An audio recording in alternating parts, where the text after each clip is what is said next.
BlackMenCryToo is an invitation for men of color to feel safe to share their truth and unpack their hurt. My name is Catherine, aka Retro Barbie, hashtag bright hair dark liquor, and I created this space as an invitation for Black men to feel empowered to know it's okay that they can cry too.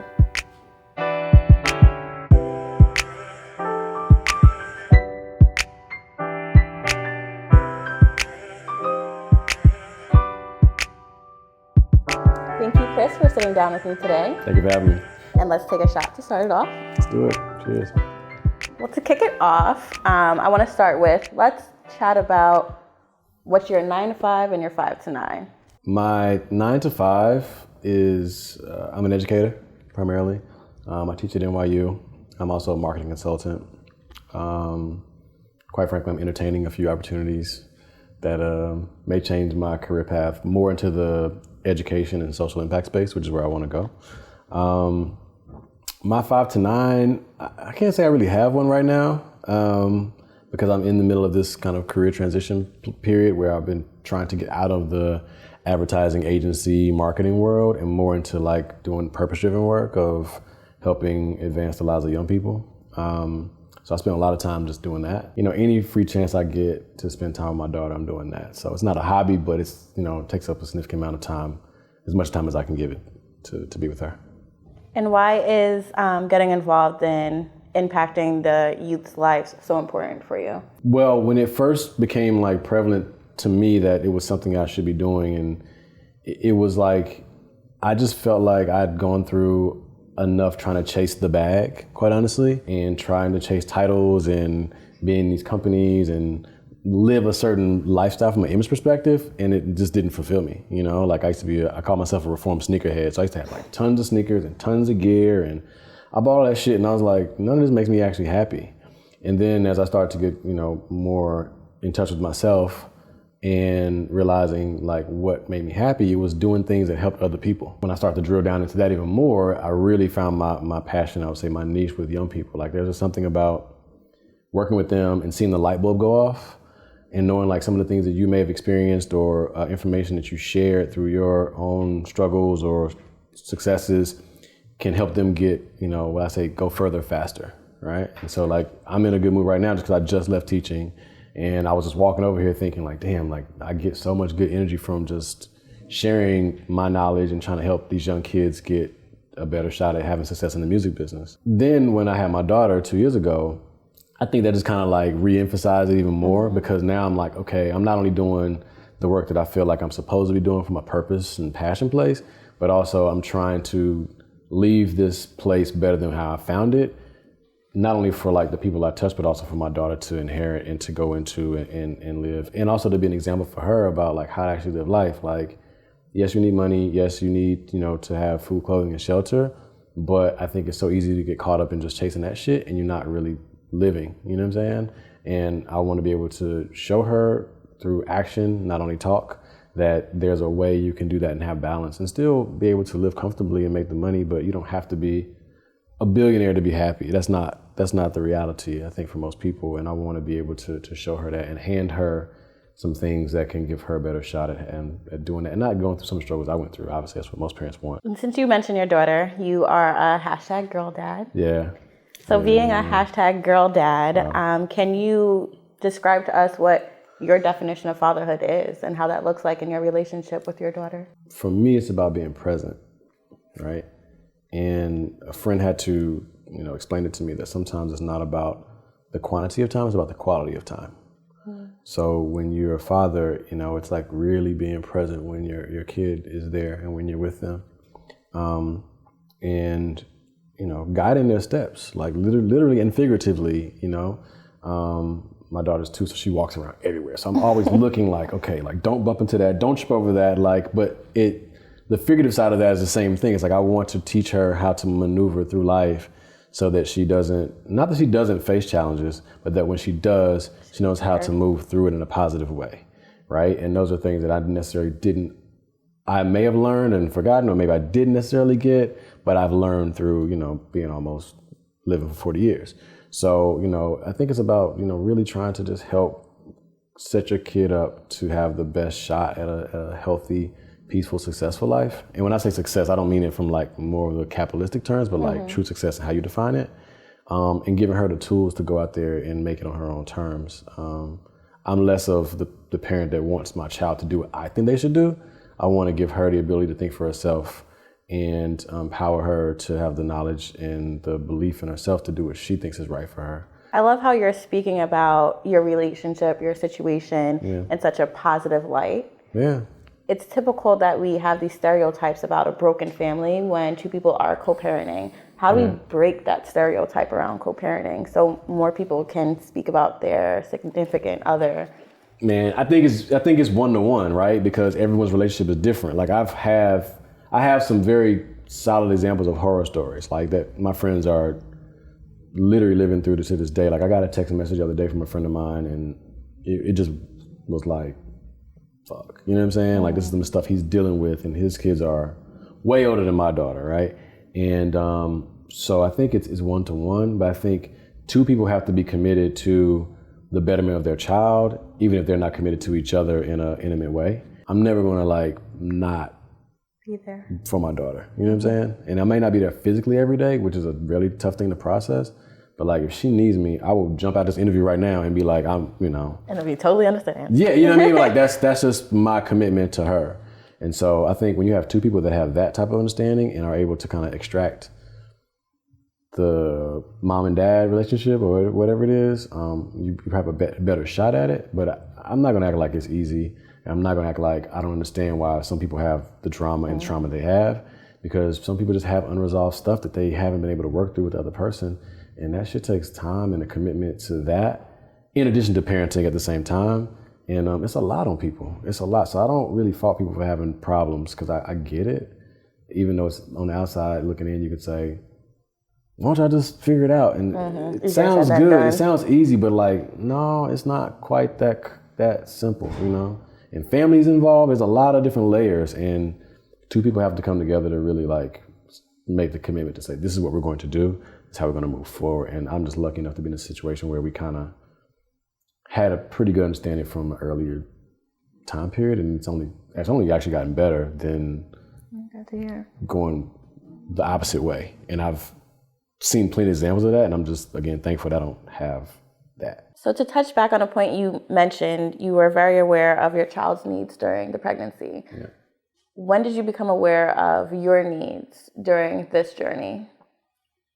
Well, it actually goes back a little bit before that. I spent some time overseas, and I think for me, that time period allowed me to strip down out of my Black American self identity and just learn how to be a little bit more human. So I think that's where I've always had some sense of awareness, but I think I kind of relearned some things and retooled some things during that time period.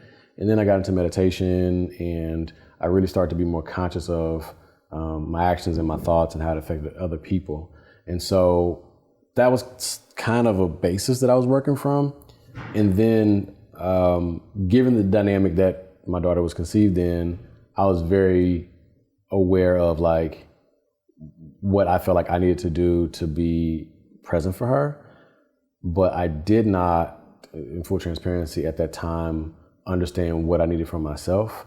And that became a very, very like hard pill for me to swallow, because I was working a stressful job. Got this baby on the way that wasn't expected. So there's money strain, there's work strain. It was like 4 months into a new job. That job was supposed to be a stepping stone job for me to actually get back out of the country, because where I wanted to go. So I had like a lot of just like life turmoil going on, and at the same time trying to be present for the mother of my child and, inadvertently my child. And so it took me some months to really realize like, okay, I don't have the tools to get through this one. I'm a pretty strong person, and I've prided myself, whether right or wrong, to be able to get through things by myself, and tough it out or whatever, and have the mental resiliency and all that shit. But this one was like, I don't know my ass from my elbow, and I don't know what the fuck, and I need help. And so that's when I got into therapy. So it was some months into that process of the pregnancy stages that I realized like, I need help. I need to really, really try to like find some people that can help me. because I don't know how to help myself out of this one. You know what I'm saying? It just felt like I was just too under like an avalanche. You know what I'm saying? And you know, it was tough. Like I'm not gonna act like this shit was easy at all. It was really, really hard and a really dark period. Even though it should have been like a happy period, it was really, really tough. So would you say you were recognizing periods of anxiety and depression were creeping up? All of that. Everything, check box. All of that, yeah. And how did you know the tools that you needed at that time, that tool you needed was therapy? What made you commit to, I'm going to try this out? Okay, so I'm gonna keep it all the way funky.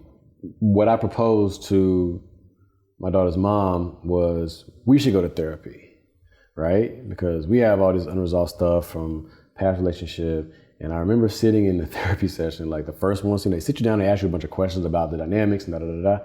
And I'm sitting there like, I don't want to be here.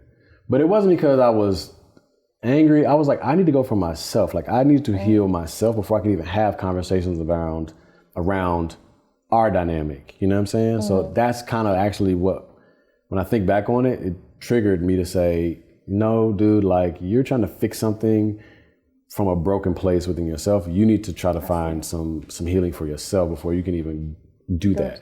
So that's when I opted out and said, look, I want to go to therapy on my own because I just got way too much shit going on that I don't know how to manage.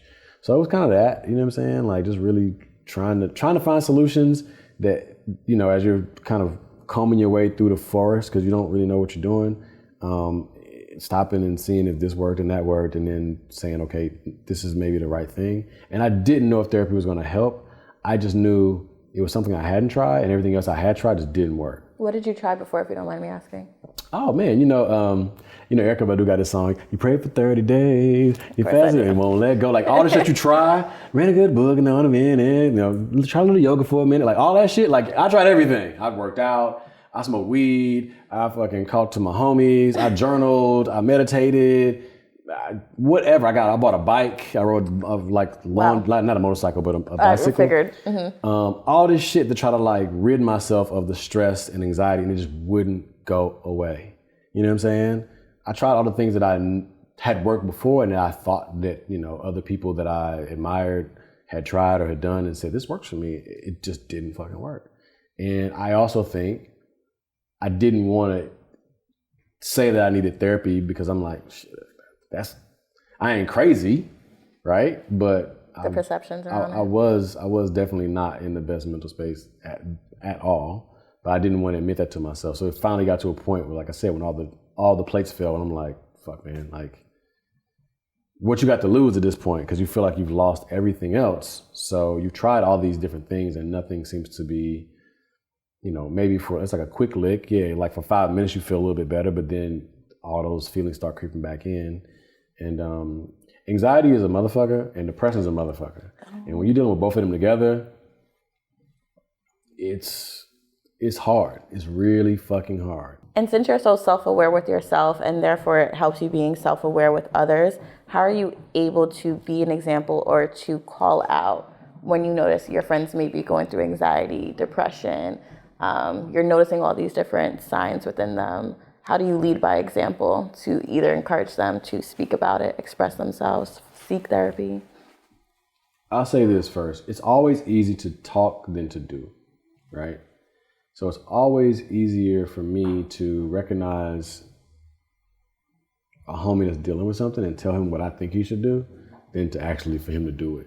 Or vice versa, or me recognizing things within myself and then actually going and do the thing. You know what I'm saying? Whatever needs to be done to rectify or heal or what have you. I try my best to keep a really, really open heart to people, and like actively listen. You know, like I think a lot of times we want to listen with the intent of telling you what I want you to know, based on what you told me, versus really, really listening to what you're saying and like shutting the fuck up and just like listening and then saying, okay, what did I just hear? And then coming from that place. And I'm guilty of it still to this day sometimes, but I'm much more conscious of when someone is expressing their things with me, it's just to listen and then ask more questions just to get more and more understanding, because then I can be more helpful. Now, that's if we're talking already, but if we're not talking, a lot of times, you know, it's patterns like, okay, I have friends that I know, like when they're going through something, I don't hear from them. Or if they're going through something, they call me all the time. Or, you know, I can look at their social media posts and be like, this nigga's dealing with some shit. You know what I'm saying? So it's just me just being really cognizant of like people's behavior and then trying to figure out how I can help. So like a lot of times my old way will be like, my nigga, nah, nah, nah, and I have all these suggestions and this is what you should do. And now I'm like, yo man, like how can I help? I like that approach. This is my question. Like, how can I help? Like, what do you need? Because what I think you may need may not be what you really need, but that's me feeding my ego. And I don't want to do that. I want to do and help you in the way you need help. And so, it's really just trying to observe people's behaviors. I call and check on people all the time. You know what I'm saying? And I ain't gonna lie, like sometimes I feel like, damn, like nobody call and check on me the way I check on them. But that's me expecting me out of other people, right? Which I'm still working on. I can honestly admit that. But yeah, you know what I'm saying? Cause I'm like, fuck, I check on every damn body. Nobody fucking check on me. On the strong but it's friend. actually not true. People do check in on me, but because I'm a strong person, they like, Chris is fine, he's good, whatever. If he needs something, he knows to reach out, whatever. But I check in on a lot of people. If you cross my mind, I'll probably just text you like, hey, you good? Like everything cool? That's something I consistently do. And then when I see patterns, I'll hit somebody up like, yo, like, you need a rap? Like one of my boys, one who deals with a baby mother issue. I was flying back from Spain. I was on vacation, and he hit me like, "Yo, this da da da da da." And like I landed, I dropped my bags, and I went and had dinner with him. You know what I'm saying? Because I just knew he needed to rap. You know what I'm saying? And I was like, "Yo, man, like I don't want you to do anything to yourself or to anybody else. If I can be the buffer for that, fuck my sleep and everything else. Like I'd rather do that with you." So it's just about making space for people, man, and like really being less egotistical and being compassionate and being empathetic and consciously using your heart and less more of your heart and less of your head. I like that approach. You know what I'm saying? And I try to do that as much as possible. And that hurts too, because you're always open. Like there's this open wound, you know what I'm saying? Bleeding heart. Yeah, you're a bleeding heart, but I'd rather do that than be a cold person that denied a friend from something they needed and then that turns into something that bad for them. I just don't. I'd rather sleep well at night knowing that I was there and available and helped however I could. What do you want your legacy to be? I want people to say like, yo, Chris really changed some people's lives for the better. And even if I don't see the fruits that those trees bear, I just want to plant those seeds. You know what I'm saying? And that's kind of it for me. Like I just want to be able to help people live better lives, and I'm doing that. And seems like some good things are coming down the pipe that I'll do more of that. And that's just the passion. That's just the path that I'm on to pursue this passion. So that's it for me. Just helping people live better and be better. That's it. And since you work with the youth, this question should be easy. Sure. What message do you want to share with the youth? Never give up. And that sounds very, very cliche, but coming from a person that really wanted to give up like completely at one point in time, not too long ago, and to know the benefit of just like saying fuck that and pushing through even when you didn't feel like pushing through, and that a better day is actually coming. I know a lot of these things sound very cliche, but like it's actually true. You know what I'm saying? Like if you really want to have better, you may have to go through worse to get to it, but it will come if you put in the energy and the effort. And so just never ever giving up, man. Like never, like just never fucking stopping. You know, you might have to take a break. You might have to go and reset and like change paths and put on a new uniform and all that, but like just never actually stopping, like permanently. Just don't do that. Don't let anybody or any scenario prevent you from that, because that's what we're here to do. We're here to actually live. And when you stop doing those things, you can be existing, you can be breathing, but you're not living, you know? So that's it. Just don't quit. And lastly, give us 3 songs. Oh shit. Yeah, 3 songs. I like music, so this is gonna be difficult. Okay. What is 3 songs that get you through a mood, to boost the mood? Man. Sad, happy, mad, whatever. Top 3. Spanish Joint by D'Angelo is like one of my favorite records. And mind you, these change, right? This is like where I'm at today. pretty much anything by Stevie Wonder. Okay. But As is a great record by Stevie Wonder, I think. It's probably one of my favorites. This is hard. This is actually a hard question. This is the hardest question you've asked me today, honestly. Out of everything else, all the emotional stuff, this is the hardest one. Like, no, this is easy. There's a song by this girl who is from London, who is not a very well-known artist at all. She has probably like 10,000 streams. Her name is Lexa Moore, and she has a song called, I think it's called Mood. And I love that fucking song. It's really, really dope. It's not a big record at all. And I picked it up on, like, someone had it as a part of their something on Instagram. And I like that song a lot. Oh, watch it blow up. That's a tune. And then I'm listening to my boy DJ Moma's Pan-African mix. He put out a new mix a few days ago. And I've been playing that pretty regularly. So yeah, those are things. But like D'Angelo and Stevie, that's your go-tos. You got me right now. Yeah, you can't really miss with those dudes. Dope. As always, you can follow, like, subscribe us on YouTube and IGTV at #BlackMenCryToo, TOO. Thank you for watching.